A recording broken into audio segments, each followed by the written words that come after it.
güzeldi. Teşekkür ederim. Merhaba arkadaşlar. Yanımdaki görmüş olduğunuz yakışıklı Cenk, evet. Cenk'cim nasılsın? Vakit ayırdığın için teşekkür ederim. Ben teşekkür ederim esas sizin bana ayırdığınız vakit için. Bu merhaba arkadaşlar genelde böyle bu YouTube mecralarında evet, değil mi? Aynen. Benim küçük kızım da öyle yapıyor çünkü. O da mı YouTube'da bir şeyler yapıyor? YouTuber değil hocam. YouTuber'cık. Merhaba arkadaşlar. Ha böyle bir merhaba arkadaşlar. İşte bugün oyuncaklarımızla oynuyoruz falan diyor. O yüzden. Çok güzel. Ben de öyle yapıyorum. Kızın kaç yaşında? 7. Ben de 40 yaşındayım. Demek ki biz bayanlarda fark etmiyormuş. Maşallah, maşallah. Açılış böyle olmalı. Cenk'cim elimi tutuşturdun. Resimle ilgili ne zaman başladın demiştim. Arkadaşlar herhalde ilk deneyimi olsa gerek. Kaç yaşında yaptın bunu? Yani bunu bir şarkım vardı Küçük Prens diye yakında çıkacak. Onun albüm kapağı olarak kullanacağım. Küçük Prens'i çok severim. Başucu kitabıdır benim için. Ama resmi sen yaptın değil mi? Tabii ki. Yani ben seninle yani şarkıcı kimliğini biliyorum ama sen dedin bana özel hayatımda resimde çiziyorum zaten. Hem özel hayatımda hem de yani bir Marmara mezunuyum resim olarak. Biliyorum ama ben senin şarkıcı kimliğini biliyorum işte ona çok şaşırdım. Yani evde şu an özel hayatında resme bir ilgi duyuyor musun ya da bir vakit ayırıyor musun? Ben haftanın 2 günü, 3 günü ya da işte çantam mesela nasıl diyeyim? Çantamı alabilir miyim? Spontane olacak mesela. Aynen. Değil mi? Mesela hani bu benim çantam. Hani merhaba işte çantam ve siz. Herkese merhabalar. Mesela bak kalem kutum var çantamda bak. O baya çalışıyorum. Bak tabii bak sulu boyalarım var. Tamam ama... Her zaman çizerim, her zaman. Ne tarz, ne yapıyorsun? Var mı çalışma şu an çantanda gösterebileceğin? Atıyorum dün şunu çizdim, esinlendim, geldi. Çantamda, şu anda çantamda yok. Okey. Çantamda yok, hayır.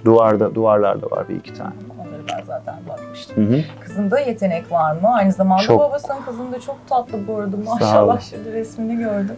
Çok, onda bir yetenek var mı sanata dair? Çok yetenekli. Hani okula götürdüm, bizim profesörlerimiz de gördüler onu. Yıldız hocamız da gördü. Yıldız Kalkavan. Resim mi yoksa? Resim.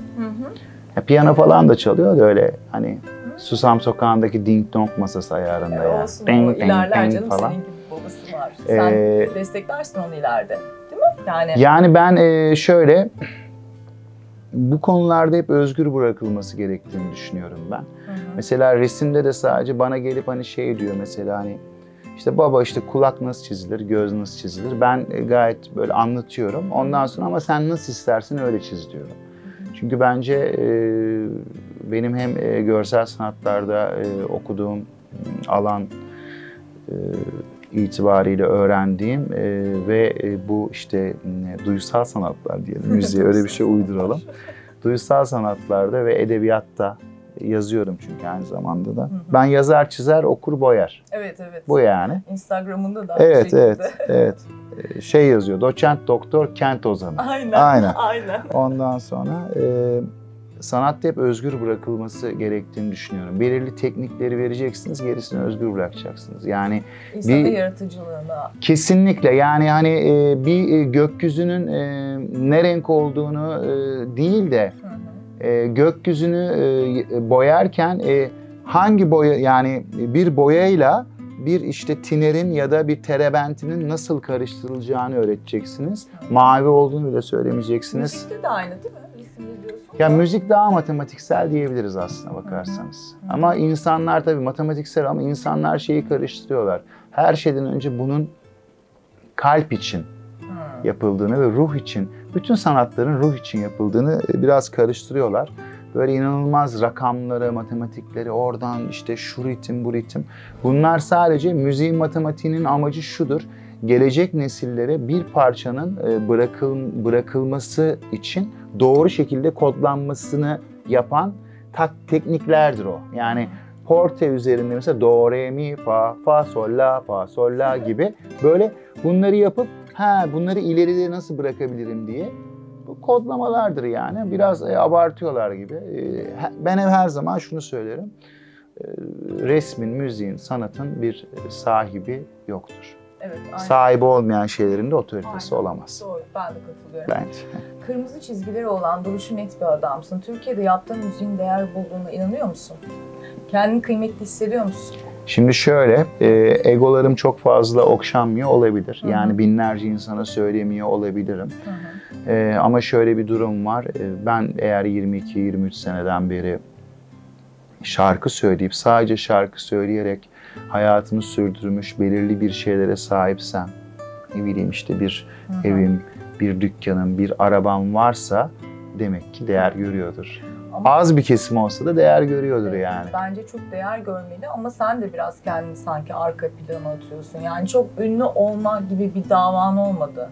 Seninle biraz sohbet ettik özellikle. Yani evet ama bir iki kere öyle bir şey yaptım, teşebbüste bulundum açıkçası. Böyle ünlü olmaya çalışayım diye olamadım da yani. Dedim evet, ondan sonra... Ama bunun için ekstra bir çaban olmuyor. Hatta evet.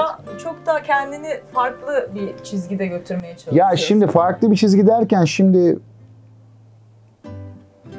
Hadi özgürce konuşalım. Geçen gün bir davet, Alişan ve Demet Akalın'ın sabah programı. Ben onlara bir şey katmam.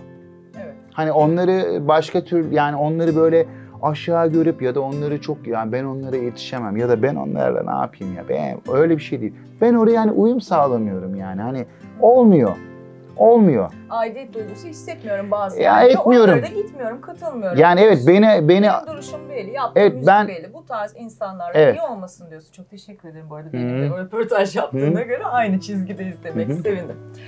Haklısın. Peki Cenk Tevet özel hayatında nasıl biri?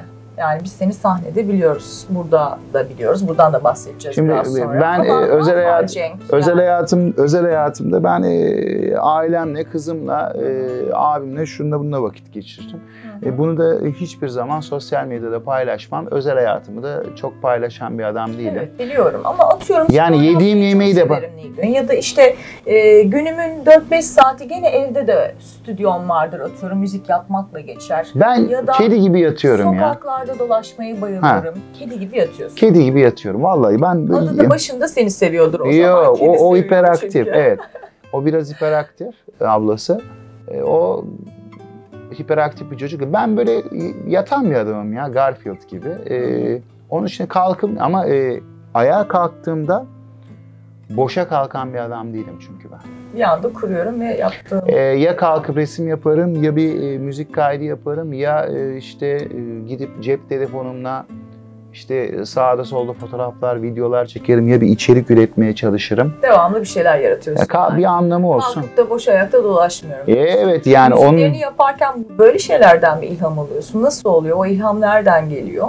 Müzikleri yaparken neden ilham alıyorum? Yani bazen insan hani burada gider, İstanbul'dayız ya. Bir kare vardır, ufak bir kız çocuğu martıya simit atıyordur. Oradan bir şey esinleniyor musun yaşarkenki hayattan? Yaşayan hayattan, yanlış kullandım cümleyi. Yoksa kendi beynin çok yaratıcı, kendi kendine bir şeyler geliyor mu? Nasıl oluyor? Çok güzel sordun değil mi? Yok çok güzel sordun. Yok düşünüyorum yani yanlış cevap vermemek için.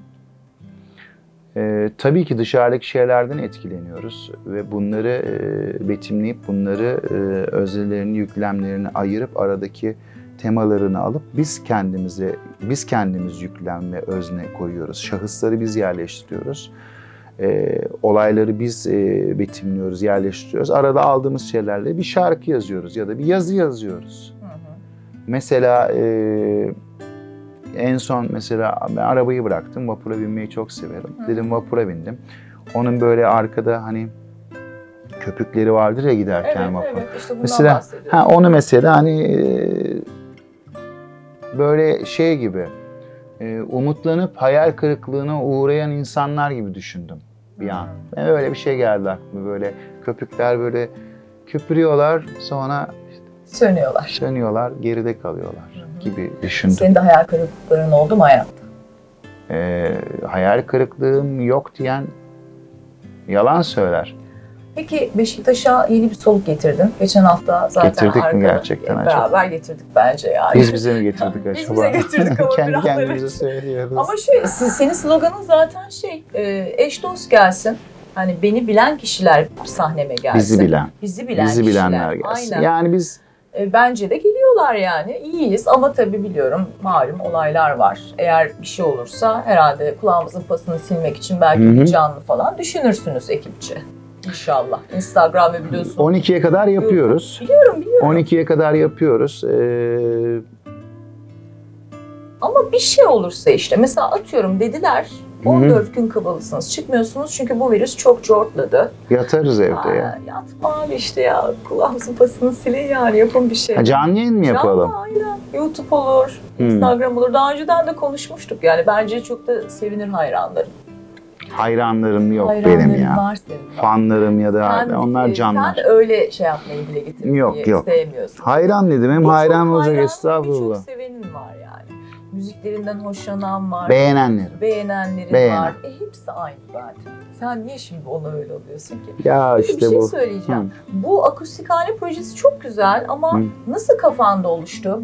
Yani kırılma noktan mı oldu hayatında? Kırılma noktam şu, ben mekanımı da açarım, sahneye de çıkarım, kendim beni beğenenlerle söylerim. Ya ben şarkı söyleyecek yer bulamadım da o yüzden açtım artık. Sen bulamadın. Hayır, bana uygun bulamadım. Yani işte çıkıyorum, işte şu şarkı yani çok sahne satın alınan bir şey değildir ya %100 olarak. Evet, doğru söylüyorsun. Ama çoğu mekanda bu satın alınabiliyor. Mesela bugün mesela bir yere gitseniz adam para kazanmak için sahnenin karşısında nargile verebiliyor mesela. Evet. Düşünebiliyor musun? Adam böyle işte şey diyor mesela, ne diyeyim, işte gene tarzının dışında olan bir mekanda, tarzının dışında olan bir atmosferde o şarkıları söylemek mesela istemedim. Adam yerine sevemem. Adam orada nargile içiyor. Böyle bir şey olabilir mi ya? Fokur. Nargile saklandı Allah'tan, bak bu ara bulabilirsin ama artık senin mekanın var Beşiktaş'ta ve bize çok yakınsın. İyi ki de açtın. Ben tütün ve tütün mamullerine karşıyım ya. Yani biliyorum ama yapacak bir şey yok. İçenler de içiyorlar. Bu arada sabah sigarayı bırakma kararı aldım. Şu an bu konulara çok girmeyelim. Aklıma geliyor. Sabahtan beri unutturmuştum kendime sigara olayını. Keşke bıraksan, ne güzel olur. İnşallah. Ben kullanmıyorum. Bir klibin vardı YouTube'da. 3 ay önce çıkarmışsın. Onu ben bilmiyordum. Ama abi... Kendimize çıkarttık onu. Hayır 2000 mi 3000 mi ne izlenmiş? Haberler çıkmış. Hastalık falan oldu mu? Virüse yakalandı. Yok ya, o garip bir şey ya. Yok değil mi? Yok canım. Hemen onunla ilgili haber yapmışlar. Çok iyi. Yaparlar onlar. Ben de şeyi soracaktım. Allah korusun tabii ki olma da nasıl geçti o süreç diye soracaktım. Yok. Mesela şöyle bir şey de oldu. Ben yıllar önce haberler böyledir ya. Yıllar önce gazetede bir gün açtım, böyle şey yazıyor.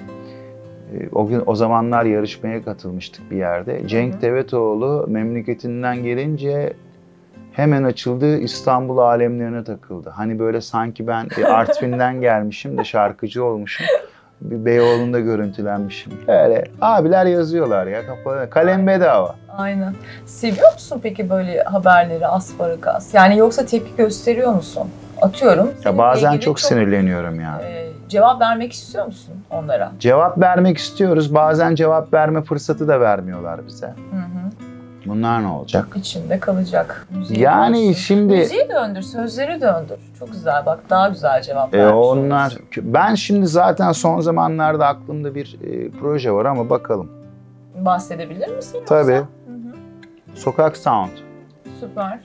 Sokak Sound. Yani hepimiz günlük hayatımızda acayip küfürlü konuşuyoruz ya mesela. Hani bu yani asla... Ben çok konuşmam ama... Ben konuşurum. Doğru. Küfür etmiyorum diyen de yalan söyler bence. Sizce? Yok canım, illaki değil mi arkadaşlar? Siz de ediyorsunuzdur ama ben dozajını çok kaçırmıyorum. Sen devam Doğru mu abi? Sonra. Doğru değil mi? Tamam. Ben de küfürlü şarkılar yazacağım. Tabii mümkün olduğunca, hani böyle gerçekçi olarak. Hani lanet olsun yerine küfür.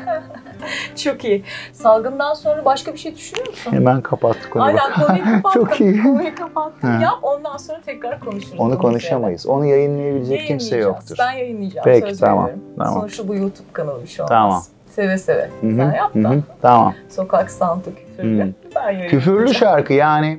Yahu işte bu Cem Yılmaz beyefendi diyor yani, ulan diyor ya, Pak fuk her şey havalarda uçuşuyor. Bizde diyor lanet olsun, kahretsin falan. Öyle bir şey değil yani. Anladım. Peki normal bir projem var mı? Düşündüğün. Normal albüm, proje. Yani albüm, bir şarkı vesaire bu ara çalıştığın, ileride karşımıza çıkacak olan bir şey var mı kafanda? Geçen sanki bir şey dinletiyordum, bu da çıkacak diye de. Evet, bir en azından diye bir şarkım var. Yani şarkım derken benim seslendirdiğim bir şarkı. Sevgili Tayf diye bir arkadaşım var. Onun sözü müziği. Ben onu cover yaptım. Hatta onu şimdi dün bir televizyon kanalında da çektik. Herhalde bir iki haftaya da bir klibini çekip onu çıkartacağım. Süper. Ben de severek bekliyorum. Böyle elektro gitarın ney, kanun ve darbuka ile buluştuğu bir şarkı düşün. Düşündüm, tarzım. Ve böyle bir rock band diyorlar ya. Band arkadaşlar orkestra demektir bu arada, unutmayın. Evet. Aha. Bir de trio diye böyle artistik yapıyorlar ya, bir trio çalıyor falan. O trio da üçlü demektir. Bunlar çok erzem şeyler değildir. Ben yıllarca üniversitede okudum. Konstrüksiyon diye böyle diyorlardı. Bunun konstrüksiyon Fransızca temel demektir arkadaşlar. Bu kadar basittir yani. Türkçeyi çok konuşmayalım. Mesela ben her zaman böyle bazı kelimeler diye kitabım vardır. Böyle hep bakarım buradan yani. Anladın mı? İşkil, tedirgin edince, kurutucu, süpe, zan. Dilimiz Arapçadan geçmişti. Böyle. Yani yakında bir böyle öyle bir klip çekeceğiz. Konu dağıldı yine. Benim kafam gitti mi geriyi çok zor çağırıyorum. Kusura bakmayın. Benim de öyle oluyor. Aynıyız. Böyle bir rock yapan bir orkestranın önünde oynayan bir dansöz düşünün.